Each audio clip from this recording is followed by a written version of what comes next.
समस्त शत्रुवर्ग भाई भौणी मान पाखरे अकिंचन रविनारायण कोटि कोटि विनाम प्रणाम। आज ये अधम आपण मानक केतोटी अंगिले बेवा जिनिस संबंध में कहवाई चाहूँगी जहाँकि आपण मैंने निजर कर्मक्षेत्र में लगाई आपण मान उपकार होगा संगे संगे जगत को शांत करेंगे से मुझे केतोटी अंगिले बेवा जिनिस कहवाई चाहूँगी। तेरे विषय वस्तुर सारांश है कौन आमर अनेक भाई बंधु जी कि श्वास रोग पीड़ित हो असह्य जंत्रणा भोग करती तेबे से असह्य जंत्रणा श्वास रोग उठी से सकल भाई भौणी मानू विनम्र प्रणाम कर कहूँ तथा मोर शत्रुवर्ग भाई मान पाखे मुझे विनम्र प्रणाम रखुची। आपण मैंने यही परिस्थिति से कहतु एक अपमार्ग पत्र,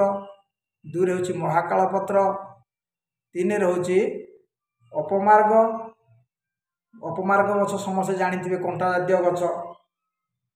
अपमार्ग गछ है कंटा जातीय गछ, दुई हूँ महाकाल गछ महाकाल डंक जातीय गछ, तापर हूँ तृतीय हूँ कला दुदुरा पत्र। ये तीनोटी पत्र को संग्रह कर आप सुखेता कुटिदेवे ताकू पिका कर ग्रहण करूँ देखिए असाध्य जी कि श्वास रोग संगे संगे से लोक भल हो कष्ट से जी कि निवृत्त हे शांति पाइबे। तेज आपण मानक विनम्र प्रणाम रहा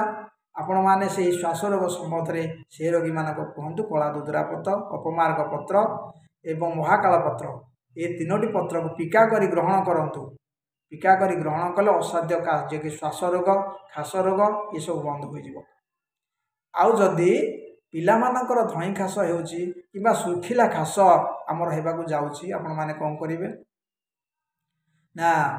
आपण मैंने समस्ते जानते अल्प बहुत लाजकुड़ी लाजकुड़ी गचर सर्वांग को ग्रहण करेंगे ताकू आनी तार समपरिमा तार दी गुणा जे कि साकर से आवश्यक परिमाण त्रिफला चूर्ण एवं लवंग दे कुटी दिंतु ताकू कौन करेंगे प्रतिदिन चामच लेखे जे कि 21 दिन खाइले अर्श मलकंटक भगंदर एवं धातु पड़ा ये सब बंद हो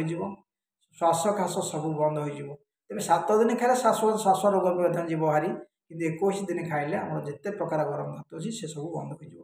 तेणु आपण मानक मोर अंगिली भेवा कथा कि आपण कहले आपण मैंने निज कर्मक्षेत्र में लगाई आज निजे उपकार लाभ करने संगे संगे अकिंचन रविराण को आशीर्वाद करने चाहिए। नमस्कार।